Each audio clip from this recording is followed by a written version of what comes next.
주님의 날을 맞이하여 주님 전에 나왔습니다. 말씀을 대언하고자 합니다. 성령께서 우리들의 마음을 옥토가 되게 하시고 우리의 생각들을 다 내려놓고 주님의 말씀을 옥토에 심어지게 하옵소서. 그래서 하나님의 말씀이 우리의 삶의 활력소가 되게 하시고 힘과 능력이 되게 하옵소서. 감사드리며 예수님의 이름으로 간절히 기도드립니다. 아멘.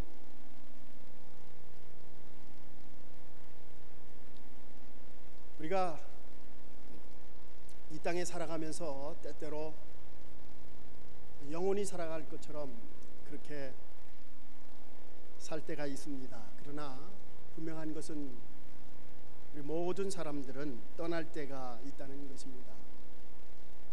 우리가 살아가는 동안 손을 꼭 쥐고 살아가지만 우리가 주님 앞에 갈 때는 모든 손을 다 내려놓고 아무것도 가지지 못하고 세상 그대로 놔두고 사랑하는 사람들과 이별하며 이 세상을 떠날 때가 있을 것입니다.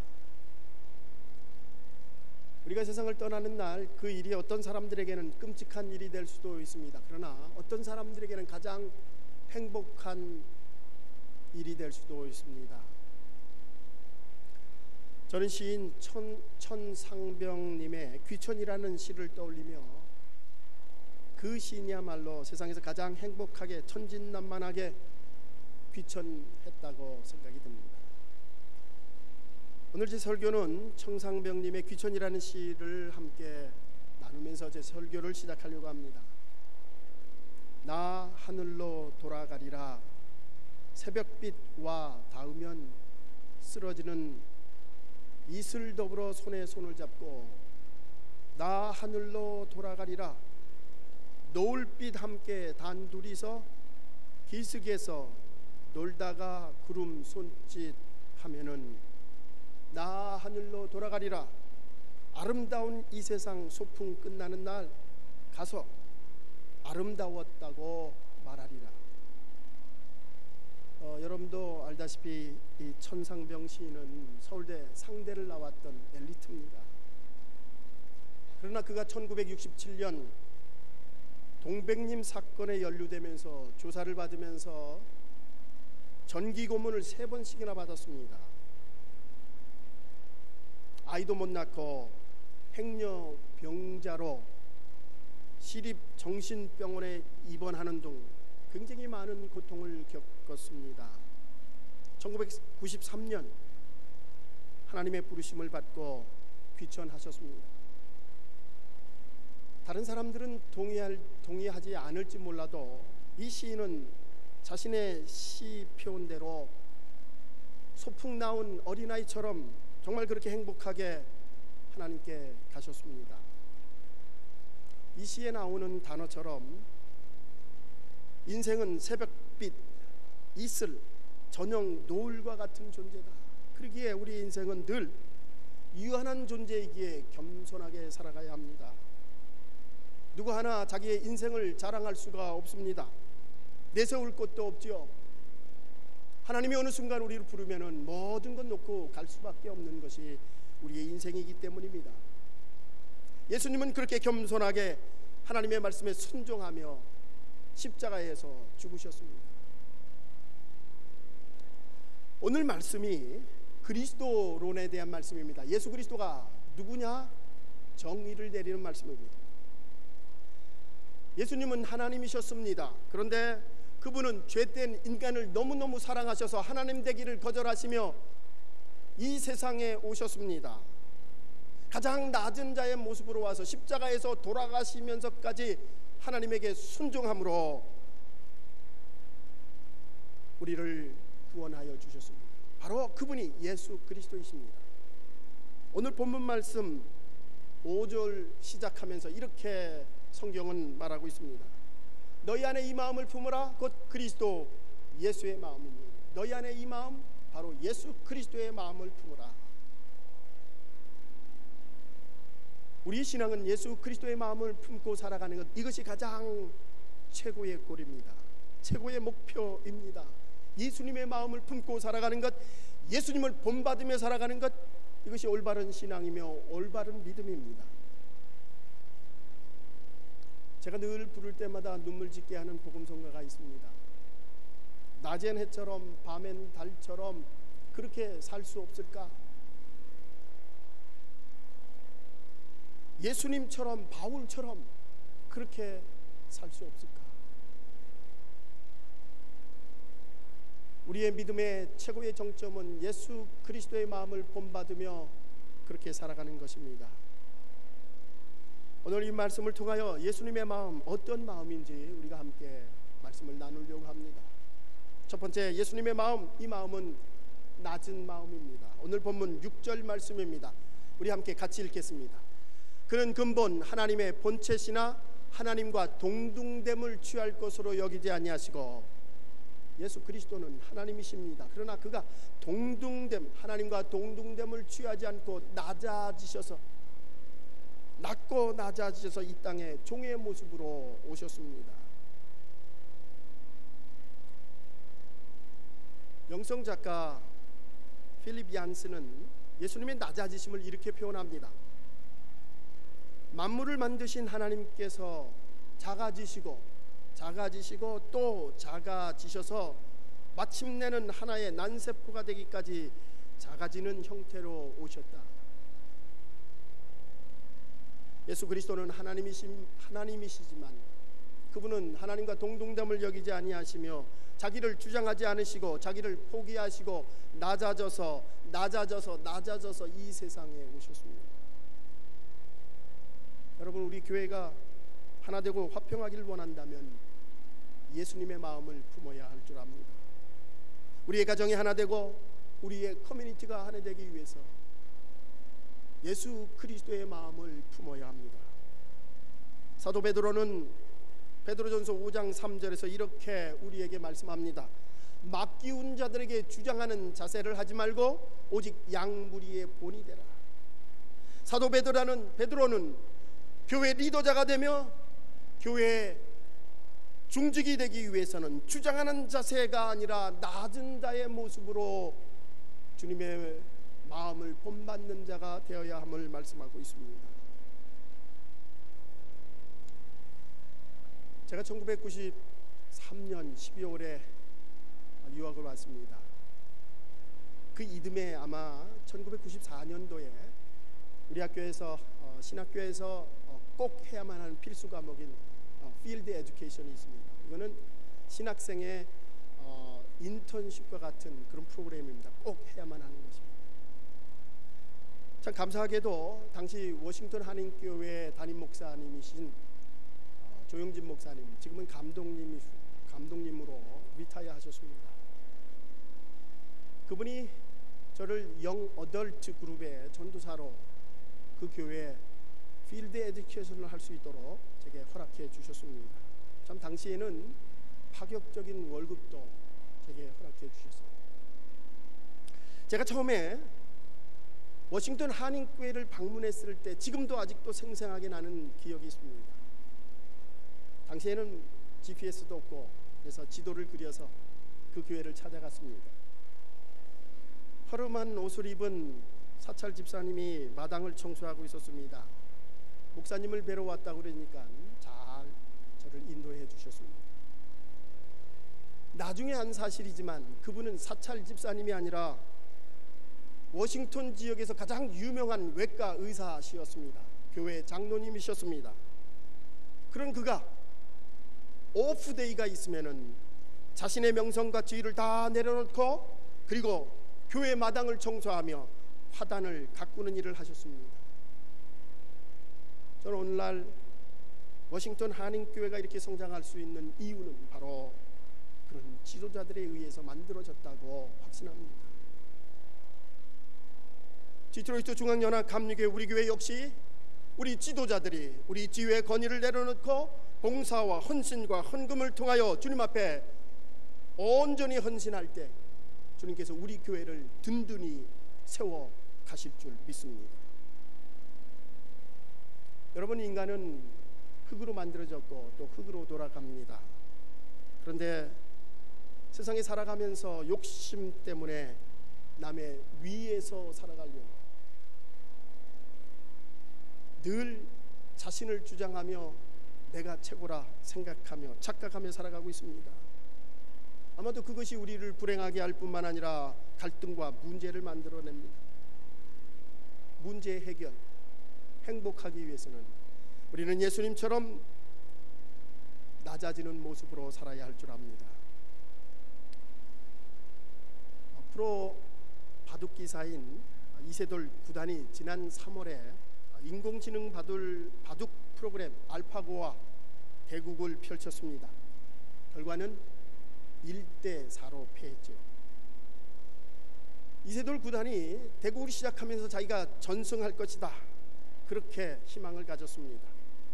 첫 대국에서 패배했습니다. 아마 자존심이 상했을 것입니다. 두 번째 대국에서 또 패했습니다. 황당했을 것입니다. 세 번째 대국에서 또 패했습니다. 세 번째 대국에 패하자 그는 1승만 했으면 좋겠다라고 하는 생각을 가지며 자기를 낮추었습니다. 결국 네 번째에서 한 판을 이겼죠. 이세돌 구단이 이렇게 한 판을 이기고 얘기를 했습니다. 한 판 이긴 게 이렇게 기쁠 수가 없습니다.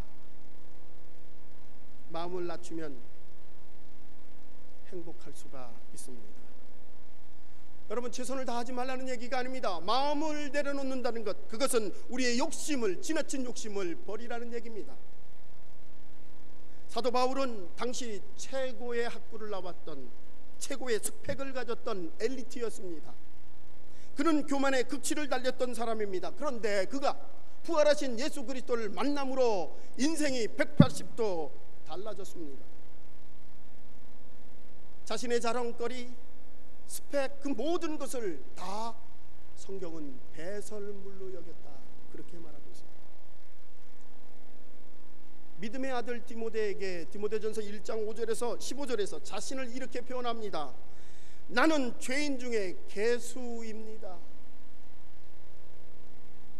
죄인들 중에서도 최고 극악무도한 괴수라고 자신을 표현하고 있습니다.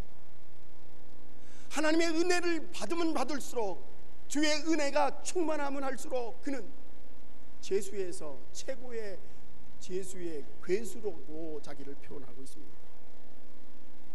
그러기에 그는 어떤 어려움 속에서도 자족하며 늘 기쁘고 감사하게 인생을 살아갈 수 있었습니다.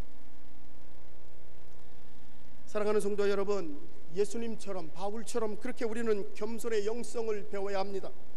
주님 앞에서, 사람들 앞에서 나를 낮출 때에 분명한 것은 하나님이 우리를 높여주십니다. 내가 높아지는 것이 아니라 하나님이 우리를 높여주십니다. 사도 야고보는 4장 10절에서 이렇게 고백합니다. 주 앞에서 낮추라, 그리하면 주께서 너희를 높이시리라. 예수님의 낮은 마음 품고 사십시다. 두 번째, 비움의 마음입니다. 7절 말씀 우리 함께 같이 읽겠습니다. 주 앞에서 낮추라, 그리하면 주께서 너희를 높이시리라. 두 번째가 비움. 우리 7절 말씀, 빌립보서 2장 7절 말씀 우리 같이 읽겠습니다. 오히려 자기를 비어 종의 형체를 가져 사람들과 같이 되었고, 오히려 자기를 비어 종의 형체를 가져 사람들과 같이 되었다. 비움의 영성. 예수 그리스도는 이 땅에 오실 때부터 자신을 비우고 오셨습니다. 여러분, 비운다라고 하는 히라보의 케노시스라고 하는 말은 통을 뒤집어 엎어서 탈탈탈 털어버리는 것을 케노시스, 비우다라고 하는 표현을 쓰고 있습니다. 예수 그리스도께서는 자기의 특권을 비웠습니다. 자기 자신을 비우고 이 땅에 오셨습니다. 그래서 그는 왕궁에 오신 것이 아니라 가장 천한 말구유에 오셨습니다. 자기 자신을 비우는 종의 모습으로 이 땅에 오셨습니다. 여러분, 우리가 성탄절날 교회 말구의 안에 있는 예수 그리스도를 이렇게 상징하는 우리 상징물들을 보게 됩니다. 여러분, 이것은 데코레이션도 아니요 추억거리도 아닙니다. 이것은 예수 그리스도께서 자기를 비우는 자기 비움의 영성이며 자기 자신을 비우는 것을 상징하는 귀한 상징물입니다. 예수 그리스도는 낮은 곳에, 가장 천한 곳에 오셨습니다. 우리 죄인을 구원하기 위해 하나님이신 그 예수 그리스도께서 인간이 되어 오셨고 십자가에 죽기까지 주님 앞에 순종했습니다. 이것이 바로 인카네이션, 성육신입니다. 신학적으로 예수님의 비움을 네 가지로 표현합니다. 첫째는 자신의 영광을 비웠다, 하나님의 영광을 비웠다. 두 번째는 신적인 존엄을 비웠다. 세 번째는 신적인 특권을 버렸다. 마지막으로 하나님과 동등됨을 버렸다. 천한 마국간에 태어난 예수 그리스도, 그분은 일생 동안 성경은 머리 둘 곳이 없이 살았다. 자기 자신을 비우고 낮추며 사셨습니다. 우리가 세상을 살아가면서 때때로 목적지향적으로 그 목표만 바라보고 살 때가 있습니다. 그래서 그 목표만 바라보느라고 주변에 있는 경치는 볼 겨를도 없이 그렇게 바쁘게 살아갈 때가 있습니다. 그러나 우리의 마음을 비우면 앞만 바라보지 않고 옆에 있는 경치도 바라볼 수 있는 마음을 갖게 됩니다. 전투적으로 목표만 보며 살아갈 것이 아니라 마음을 비우고 옆에 아름다운 경치와 옆에 사람들을 바라보며 살아갈 수 있어야 합니다. 이것은 본질이 채워지면 비본질은 비울 수 있다는 논리입니다. 본질, 그것은 예수 그리스도이십니다. 예수 그리스도로 우리의 생각과 마음을 채우면 그 나머지는 우리는 비본질의 것은 다 내려놓을 수가 있고 비울 수가 있습니다.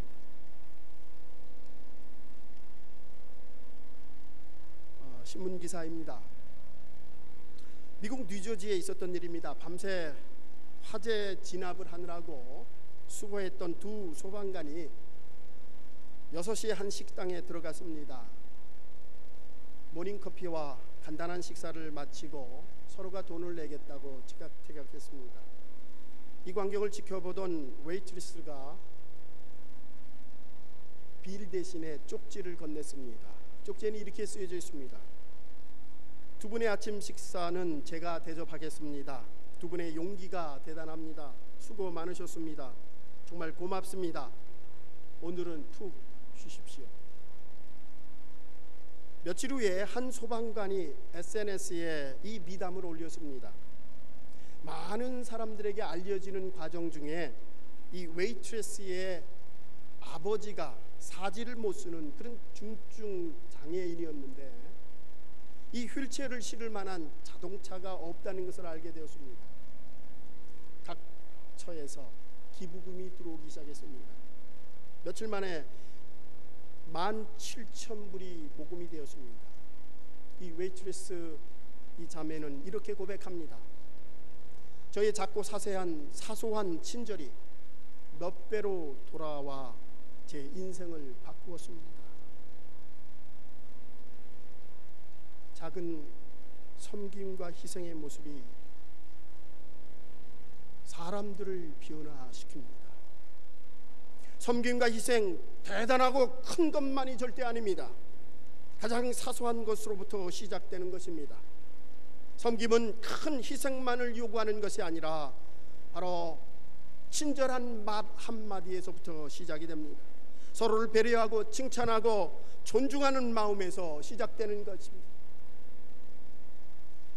주님은 우리의 일상 속에서 작은 섬김과 희생을 실천할 때에 당신께서 우리에게 하나님의 큰 축복을 주시겠노라고 말씀하셨습니다. 누가복음 6장 38절 말씀입니다. 우리 함께 같이 읽겠습니다. 주라, 그리하면 너희에게 줄 것이니 곧 후이되어 누르고 흔들어 넘치도록 하여 너희에게 안겨주리라. 너희의 헤아리는 그 헤아림으로 너희도 헤아림을 도로 받을 것이라. 주님께 드리고 남에게 이웃에게 호의를 베풀면 주님은 누르고 흔들어서 넘치도록 채워주시는 분이십니다. 우리가 상대방을 이해해주고 배려할 때 주님께서는 우리의 부족함과 연약함을 다 보듬어 주시며 더 큰 배려로 우리를 안아주십니다.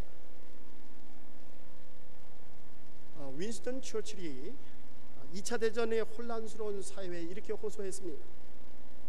우리의 생활은 가진 것으로 꾸려집니다. 그러나 인생은 베푸는 것으로 이루어집니다.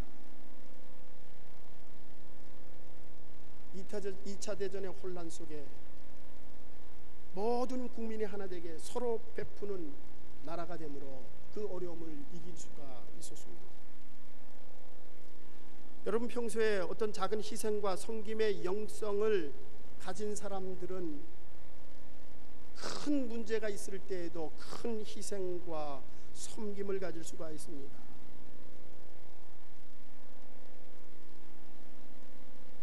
작은 것을 나누지 못하는 사람이 어떻게 큰 희생과 섬김을 할 수가 있을까요?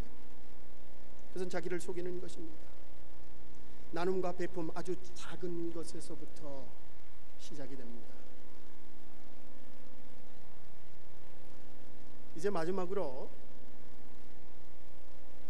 예수님의 마음, 낮은 마음이요, 작은 것을 나누고 베푸는 그런 비우는 마음, 그 마음에서 한 단계 더 나아가 겸손의 마음입니다. 순종의 마음입니다.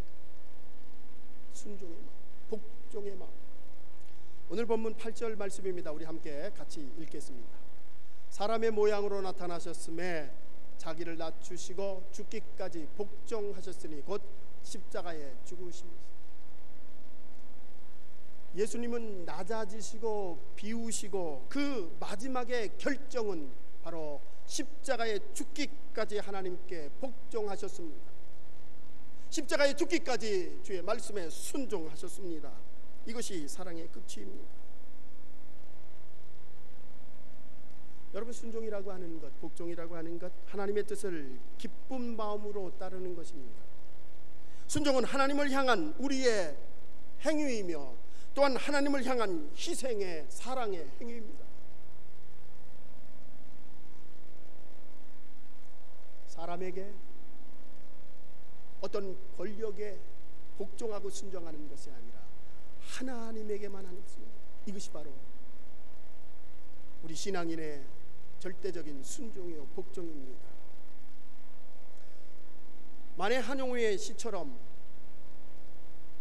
복종하고 싶은데 복종하는 것은 아름다운 자유보다 달콤합니다.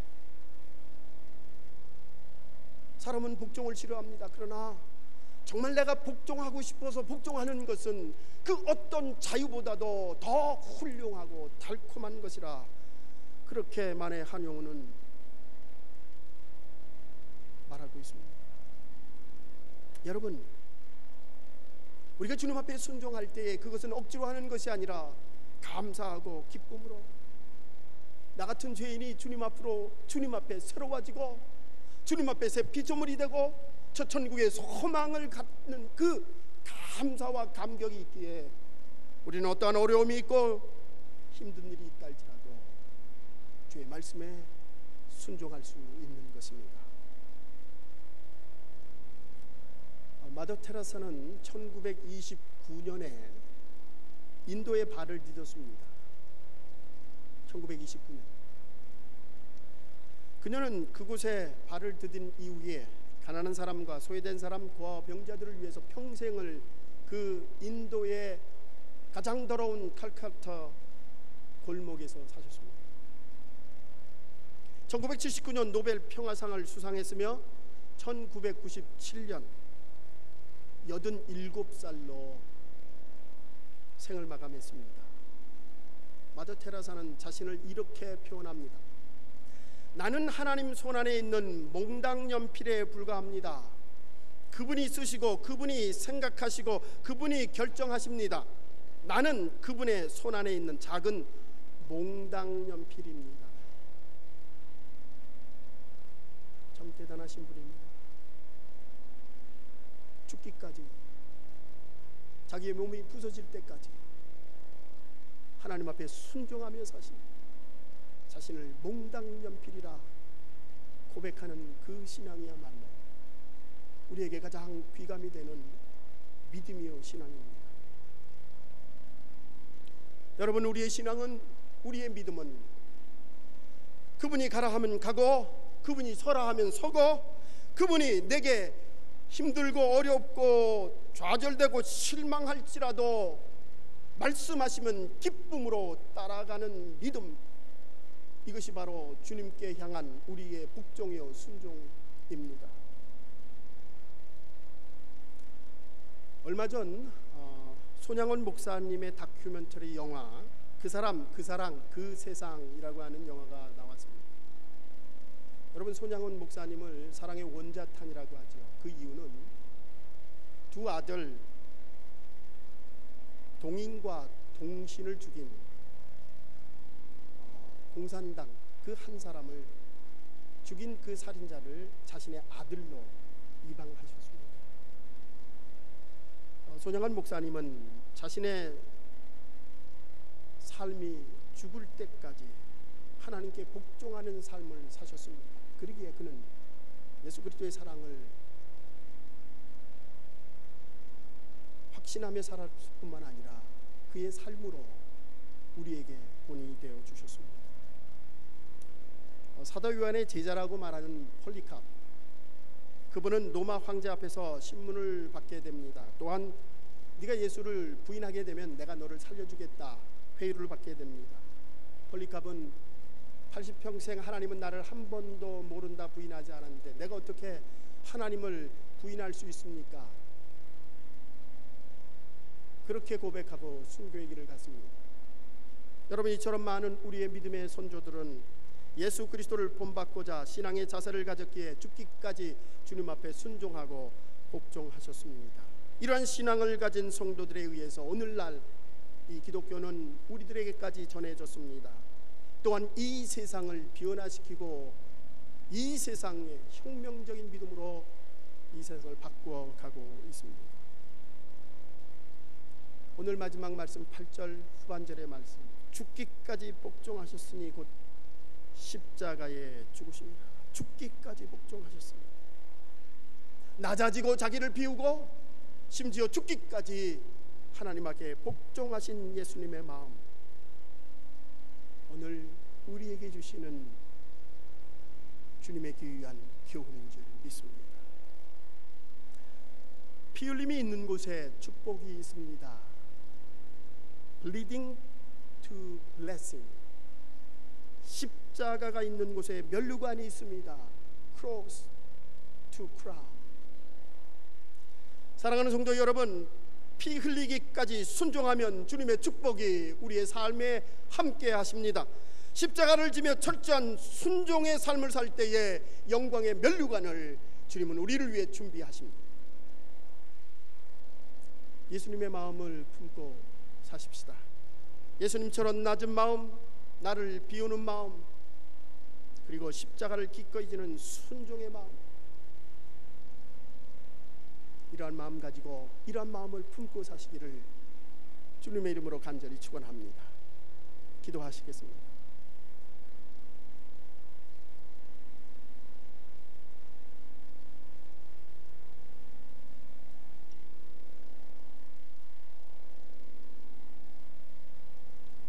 사랑의 주님, 우리의 인생 내가 주인 되어 천년 만년 살 것처럼 그렇게 교만하며 내 자신이 최고라 생각하며 자신 있게 살아갔던 우리의 마음을 주님, 주의 말씀으로 우리 자신을 뒤돌아보게 하옵소서.